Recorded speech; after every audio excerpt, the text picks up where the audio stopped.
तो 2023 में इसरो फिर से रचने वाला है इतिहास, इस बार चंद्रयान 3 के साथ। चंद्रयान 3 कुछ ही समय में चांद पर सॉफ्ट लैंडिंग करेगा और उसके बाद हमें पता चलेगा कि क्या रिजल्ट है इस मिशन का। पर चंद्रयान 3 के बारे में बात करने से पहले जान लेते हैं कि चंद्रयान मिशंस हैं क्या और चंद्रयान 1 और 2 क्या थे और किस वजह से चंद्रयान 2 जो है वो फेल हुआ था। तो चलिए जानते हैं इसके बारे में। हेलो दोस्तों, स्वागत है आप लोगों का एक बार फिर से रोजेंडर पर। और आज हम लोग जानने वाले हैं चंद्रयान के बारे में सारी बातें और चंद्रयान की पूरी हिस्ट्री। तो चलिए जानते हैं। तो सबसे पहले बात करते हैं कि चंद्रयान मिशन है क्या। तो इंडियन स्पेस रिसर्च ऑर्गेनाइजेशन यानी कि इसरो ने 2007 में प्लान बनाया था कि चांद पर हम लोग एक मिशन भेजेंगे जिसके 2 पार्ट्स होंगे, चंद्रयान 1 एंड चंद्रयान 2। चंद्रयान 1 जो है वो 2008 में भेजा भी गया, जो कि एक ऑर्बिटर था, यानी कि वो मून की ऑर्बिट में घूमने वाला था। और ये मिशन जो है वो सक्सेसफुल भी रहा। और ऑर्बिटर का मतलब है कि जिस तरीके से हम स्पेस में सैटेलाइट भेजते हैं पृथ्वी से, उसी तरीके का एक सैटेलाइट जो है वो चांद पर घूम रहा था।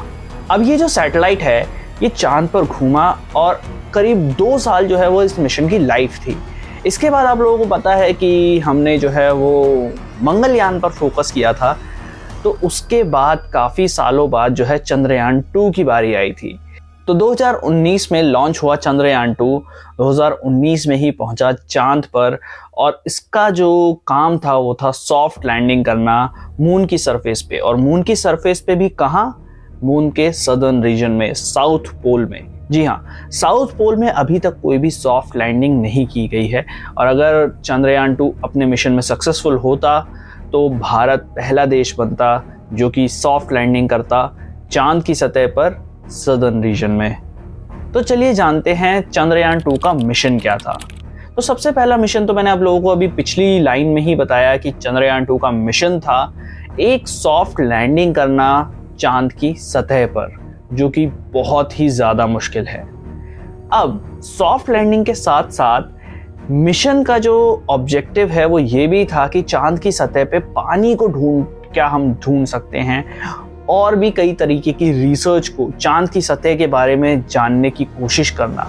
सदर्न रीजन में चांद के क्या क्या डिफरेंट चीज़ें हैं बाकी जगहों से, तो इन सारी चीज़ों के बारे में जो है वो रिसर्च होने वाली थी। अब चंद्रयान 3 के 3 पार्ट्स थे, रोवर, ऑर्बिटर और लैंडर। अब तीनों के बारे में जान लेते हैं। तो ऑर्बिटर जो है वो तो ऑर्बिट करने वाला था चांद की, तो वो तो अभी भी कर रहा है और चंद्रयान 3 का जो मिशन है उसमें हेल्प भी कर रहा है। तो ऑर्बिटर जो है वो सक्सेसफुल रहा था। गड़बड़ी हुई थी लैंडर और रोवर में। लैंडर जो है वो कह सकते हो आप एक ऐसा एयरक्राफ्ट था या एक ऐसी मशीनरी थी जो कि लैंड करने वाली थी चांद की सतह पर। और वो सॉफ्ट लैंडिंग करती और रोवर वहां से निकल के आता और रोवर जो है चांद की सतह पर घूमता। तो हुआ क्या कि कुछ लास्ट के मिनट्स में कई गड़बड़ियां आई, जिसकी वजह से जो मिशन है वो सॉफ्ट लैंडिंग की जगह क्रैश लैंडिंग कर गया। अब हुआ क्या था यहाँ पर, तो ज़्यादा डिटेल में ना जाते हुए मैं आप लोगों को कुछ चीज़ें जो हैं वो बताऊंगा। हुआ यूँ था कि जब चंद्रयान 3 जो है वो लैंड करने वाला था, ऑलमोस्ट जो है वो अपनी डेस्टिनेशन पर पहुंचने वाला था, वो टाइम बहुत क्रूशियल था। उस टाइम पर चंद्रयान 3 को काफ़ी सारी डिफ़िकल्ट कैलकुलेशंस करनी थी जो कि वो खुद से करने वाला था। बट हुआ यूँ कि कैलकुलेशंस जो हैं वो काफ़ी ज़्यादा डिफ़िकल्ट होती गई। अब ये डिफ़िकल्ट कैलकुलेशंस क्या है, मतलब चंद्रयान 3 जो है वो इस ट्रैजेक्टरी में घूम रहा था, मतलब कि एक प्रोजेक्टाइल जैसी ट्रैजेक्टरी में जाने की कोशिश कर रहा था। अब इस ट्रैजेक्टरी में अगर आप लोगों ने फिजिक्स पढ़ी है तो आपको पता है कि एक वर्टिकल वेलोसिटी है, एक हॉरिजॉन्टल माफ़ी चाहूँगा हाथों के एक्सप्रेशंस के लिए। एक वर्टिकल वेलोसिटी है, एक हॉरिजॉन्टल वेलोसिटी है। तो इन दोनों ही वेलोसिटीज़ को ठीक से कैलकुलेट करने के बाद ही चंद्रयान 2 जो है वो सॉफ्ट लैंडिंग कर सकता था। बट पहली बात, वो इन सारी कैलकुलेशंस को करने में असफल रहा। दूसरी चीज़, जो चंद्रयान 2 था उसको घूमना था, मतलब कि अगर आप मान लीजिए सीढ़ी से उतरते हैं तो सीढ़ी से उतर के आप पलट के घूम के नीचे उतरने की कोशिश करते हैं ताकि आप गिरे ना, सामने की तरफ ना गिरे। इसी तरीके से चंद्रयान 2 का जो फेस था वो मून की सरफेस की तरफ था, उसको उस फेस को घुमाना था, उस फेस को चांद की सतह के ऑपोजिट लाना था और अपने जो बूस्टर्स हैं वो चांद की सतह की तरफ करने थे ताकि वो बूस्टर्स वहाँ से फायर होते और चंद्रयान 3 की स्पीड जो है, वेलोसिटी जो है वो कम होती और वो सीधे जाकर लैंड करता। अब यहाँ पर ये गलती हुई कि जो वो घूमने की रफ्तार थी वो इतनी कम थी कि चंद्रयान 2 को जो है वो इतना टाइम ही नहीं मिला कि वो नीचे लैंड कर सके। 10 डिग्रीज पर सेकेंड के हिसाब से वो जो है रोटेट किया, जो कि काफ़ी नहीं था। अब आगे जानेंगे चंद्रयान 3 में कितने ज़्यादा चेंजेस किए गए हैं ताकि चंद्रयान 2 की जो है गलतियां हैं वो यहाँ ना दोहराई जाएं। अब चंद्रयान 3 जब इस तरीके से घूम रहा था तो वो मिसकैलकुलेट कर गया चीज़ों को और वो क्रैश लैंड हो गया। इसके बारे में अगर आप लोग डिटेल में जानना चाहते हैं तो जो सोर्स मैंने उठाए हैं, जो 2 सोर्सेज हैं, एक तो गरीब साइंटिस्ट भाई की वीडियो से एंड दूसरा जो है वो उन्हीं की वीडियो में रेफरेंस जो वीडियो थी वहाँ से। तो उन दोनों वीडियोस का लिंक जो है मैंने डिस्क्रिप्शन में दे दिया है। अगर आप लोग ज़्यादा टेक्निकली उस चीज़ को समझना चाहते हैं वहाँ से जाकर आप लोग समझ सकते हैं। अब चंद्रयान 3 जो है वो एक अपग्रेड की तरह है चंद्रयान 2 के।